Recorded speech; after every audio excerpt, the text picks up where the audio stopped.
country. We all spoke about the GST, but there are much more. And she's the one who has actually proposed bringing this conference to the states of India. Madam Finance Minister. Thank you very much, Chandrajit, and good evening to all of you all. Honorable Chief Minister, CIA Chief, former President Dinesh, also DG Chandrajit Banerjee, Gunjan and Romal. Now I suppose I'm doing the roadshow along with you continuously, so feels as if you both are part of the team. All invited guests. Things are actually very speedily evolving, and we are meeting at a time when we are talking about how to take the GCC further in the country. It's not as if there are no GCCs at all, but there was this impressive statistics or one particular number which was thrown at me at some point in time, well before the budget of June 24, post the election, July 24 budget, that 50% of all the GCCs in the world are to be in India. And for the rest of them which are already outside of India, they are run by more than 50% Indians only. So if the rest of the GCCs outside of India had 100 people running them, 50 of them were Indians.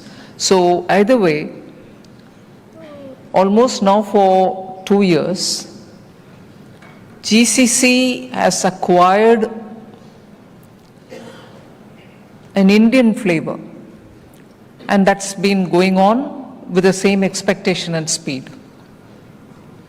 So when we were talking in late June, preparing for the July budget, issues of GCC and how to promote GCC were all being discussed, but by which time it was apparent that this statistic was before us, that 50% will be in India and 50 which are outside are being manned by Indians. So there was a sense of urgency. We had to do something. Equally, there were voices saying, do you want a GCC? It's only going to be something very different from what was IT earlier. Now it's going to be called as GCC. But a bit more going into what made GCCs different from the earlier BPOs was that it had a space for research and furthering technology. It also gave opportunities for companies to do a further higher end research for greater innovation. So it was not just back offices.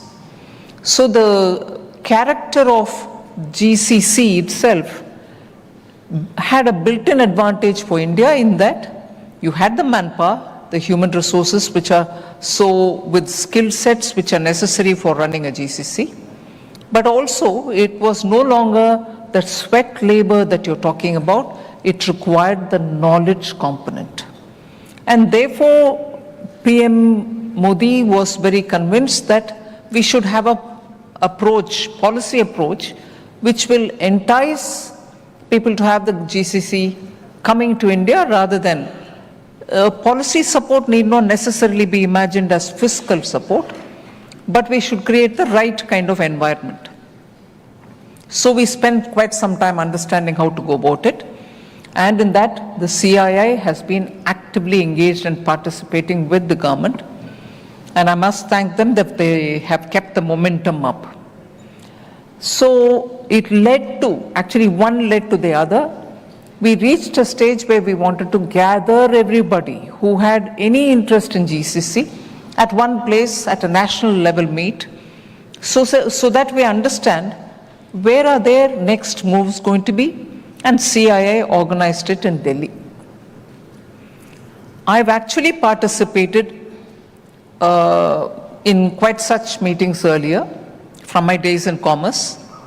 And in fact, Andhra Pradesh at that time and Visakhapatnam at that time hosted 2 partnership summits, one after the other.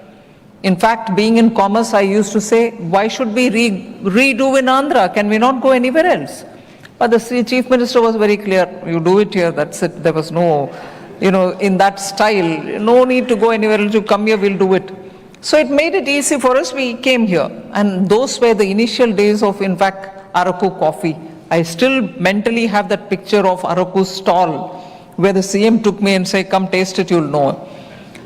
And even as we talked about Araku coffee in that partnership summit,